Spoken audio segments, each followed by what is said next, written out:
क्योंकि Patna high court के आदेश के बाद एक तरफ जहां पैरों तले जो शिक्षक हैं उनकी जमीन खिसक गई थी, वहीं दूसरी तरफ शिक्षा विभाग में भी चर्चा तेज हो गई। लेकिन इस बीच सूत्रों के हवाले से यानी सोर्सेज के जरिए जो खबर आ रही है कि अब बिहार सरकार जो बीएड वाले शिक्षक हैं 1 to 5 में बहाल छठे चरण वाले, उनके बचाव की पूरी तैयारी कर ली है।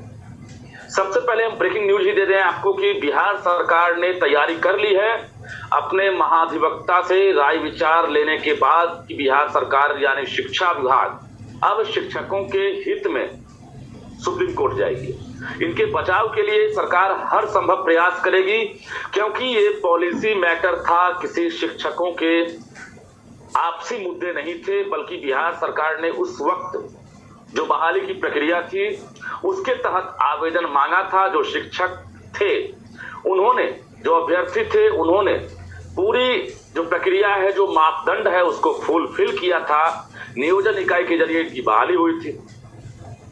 अब राजस्थान मामले पर जब सुप्रीम कोर्ट ने जब फैसला दे दिया, इसके बाद एक तरफ जहां बीपीएससी ने अंतिम प्रक्रिया के दौरान जो बीएड वाले अभ्यर्थी थे उनके रिजल्ट पर रोक लगा दी थी, वहीं दूसरी तरफ पटना हाई कोर्ट में भी जो याचिका दायर थी उसके तहत जो पटना हाई कोर्ट के चीफ जस्टिस विनोद चंद्रन हैं और इसके साथ साथ जस्टिस राजीव राय की जो खंडपीठ है, इसने एक तरह से आदेश दे दिया और कहा साफ तौर से कि बिहार में जो 1 to 5 में जो बीएड डिग्रीधारी जो शिक्षक हैं वो अयोग्य हैं।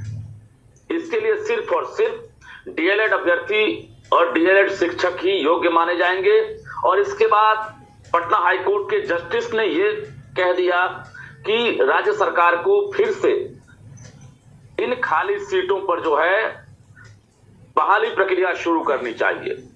यानी पटना हाई कोर्ट ने ये कहा कि जो संविधान के अनुच्छेद हैं धारा 141 उसके तहत हम जो हैं सुप्रीम कोर्ट के एक तरह से निर्णय से बंधे हुए हैं, क्योंकि सुप्रीम कोर्ट ने यह फैसला पहले दे दिया था और सुप्रीम कोर्ट के फैसले के बाद ही बिहार में बीपीएससी की बहाली प्रक्रिया चल रही थी और रिजल्ट पर रोक लगा दी गई।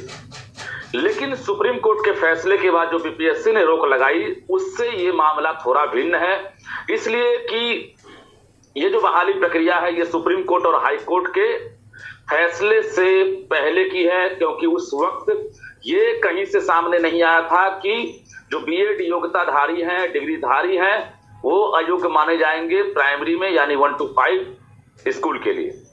अब जब पटना हाई कोर्ट ने आदेश दे दिया है, इसके बाद जहां राज्य भर में तकरीबन 2 साल से जो बहाल शिक्षक है जिनकी बहाली छठे चरण के लिए हुई थी, वो जो है एक तरह से परेशान है। लगातार पत्राचार शुरू हो गया है, राज्य सरकार के तमाम अधिकारियों के पास वो गुहार लगाते फिर रहे हैं। हमारे पास भी लगातार फोन कॉल्स और मैसेज आ रहा है कि नौकरी जा रही है, कुछ तो कीजिए। लेकिन राज्य सरकार चिंतित है और हम बता दें, ब्रेकिंग न्यूज यही है कि बिहार सरकार ने तमाम तैयारी कर ली है और इसी सप्ताह में कहा जा रहा है कि ड्राफ्टिंग किया जा रहा है। जो राज्य भर में कार्यरत शिक्षक हैं उनकी जिला शिक्षा पदाधिकारियों के जरिए सूची भी मंगाई जा रही है। तकरीबन 9 से 10 जिलों के जो डीईओ हैं उन्होंने होमवर्क पूरा कर दिया है और जो कार्यरत बीएड 1 to 5 वाले जो शिक्षक हैं उनकी सूची जो है शिक्षा विभाग को यानी प्राइमरी डायरेक्टर को उपलब्ध करा दी गई है। अब रही बात बाकी जो 38 जिले हैं, वहां से भी जो सूची है उसको कहा जा रहा है कि 20 तारीख तक हर हाल में जो है शिक्षा विभाग को उपलब्ध करा दिया जाएगा और 20 से 25 के बीच में राज्य सरकार यानी शिक्षा विभाग सुप्रीम कोर्ट जा सकती है। कुल मिलाकर ये कहें कि नौकरी जाने का फिलहाल कोई खतरा नहीं है, क्योंकि ये पॉलिसी मैटर है। हमने पहले ही कहा कि ये इंडिविजुअल किसी शिक्षक या अभ्यर्थी का मामला नहीं है। ये बहाली 2 साल पहले हुई थी, 2019 का विज्ञापन होगा ये, और 2 साल से ये लोग कार्यरत हैं। 2 साल से इन लोगों ने सैलरी भी उठाई है। अब विडंबना ये है कि इस बीच एक आदेश आता है। कई शिक्षक तो ये हैं कि अब वो लोन ले चुके हैं, 10 लाख 15 लाख रुपया लोन लेकर जो है, चूंकि नौकरी कर रहे हैं तो लोन ले लिए, लोन मिल भी गया। अब उनके ऊपर एक बोझ पड़ गया है कि आखिर नौकरी जाएगी तो हम कैसे लोन चुकता करेंगे। ये तो 22,000 का जो आंकड़ा है हमने बताया, ये 22,000 सिर्फ शिक्षकों का सवाल नहीं है, बल्कि इसे आप अगर देखेंगे पैनी नजर से तो 22,000 इंटू 22,000 फैमिली, मतलब ये पूरी तरह से एक परिवार जो है मिलकर जो है एक मुखिया जो होता है वो चलाता है। 22,000 अगर शिक्षकों की नौकरी जाती है तो 22,000 परिवार पर ये जो है कहीं ना कहीं बुरा इफेक्ट पड़ेगा। लेकिन जो आंकड़े हैं उसमें गिरावट आई है, इसलिए अपडेट करना जरूरी है, क्योंकि बहाली तो 22,000 की हुई थी छठे चरण में 1 to 5 के लिए, जो सरकार के पास आंकड़ा है। और सरकार अभी सूची इसलिए मंगवा रही है क्योंकि आंकड़े जो हैं बदल गए हैं। बीपीएससी में जो शिक्षक बहाली प्रक्रिया चल रही थी, तकरीबन जो आंकड़े हमारे पास अभी मिले हैं उसमें 15,000-15,500 ही अब शिक्षक बचे हैं। जो 22,000 थे उनकी संख्या डाउन हुई है, तकरीबन 7 से 7,500 शिक्षक कम हो गए हैं। तो ये अपनी फाइट करने के लिए, ये अपनी लड़ाई लड़ने के लिए तैयार हैं। हालांकि इनको अपनी लड़ाई लड़ने की जरूरत नहीं है, ये न्यूज़ 18 भी कह रहा है, क्योंकि अब सरकार जो है इनकी लड़ाई सरकार लड़ेगी। इनको कैसे हक दिलाया जाए इसको लेकर के पाठक ने खुद एक बैठक भी कर ली है, जो खबर आ रही है। और के पाठक ने primary director, secondary director, director administration के साथ और तमाम जो शिक्षा विभाग के उप सचिव हैं उनके साथ ये बैठक कर ली है। जो एक्सपर्ट की राय है, इसके साथ साथ बिहार सरकार के जो महाधिवक्ता हैं पीके शाही, उनसे भी मंत्रणा ले ली गई है, जिसके बाद एक ड्राफ्टिंग किया जा रहा है। और ड्राफ्टिंग के बाद बिहार सरकार हो सकता है SC के पाठक पहले की तरफ फिर से एक बार SLP दायर करने के लिए सुप्रीम कोर्ट जाए। मामला SLP का है, क्योंकि इससे पहले भी आपको याद होगा जब सुप्रीम कोर्ट का फैसला आया था, उस वक्त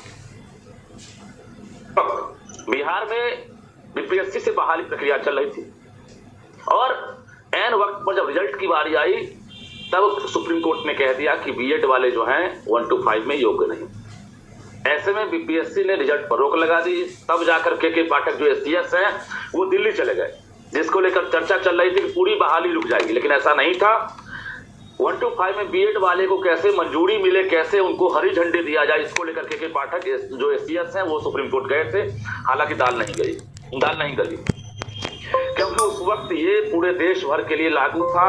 यहाँ पर जो कंडीशन है और अभी जो कंडीशन है, दोनों में अंतर इस बात की है कि पहले से बहाल जो शिक्षक हैं उनको हटाने में वास्तव में सरकार जो है एक तरह से अब टेंशन ले रही है। और सरकार के लिए एक बड़ी चुनौती भी है कि आखिर इनको हटा दिया जाएगा तो इसकी जवाबदेही किसकी है, बहाल किसने किया है। ये तो पूरी प्रक्रिया को फुलफिल किए थे, जो मानक था उस वक्त नियोजन इकाई का इन्होंने पूरा किया था। उस वक्त विज्ञापन में ही कहा गया था कि DLED के अलावा जो बीएड वाले हैं वो योग्य हैं।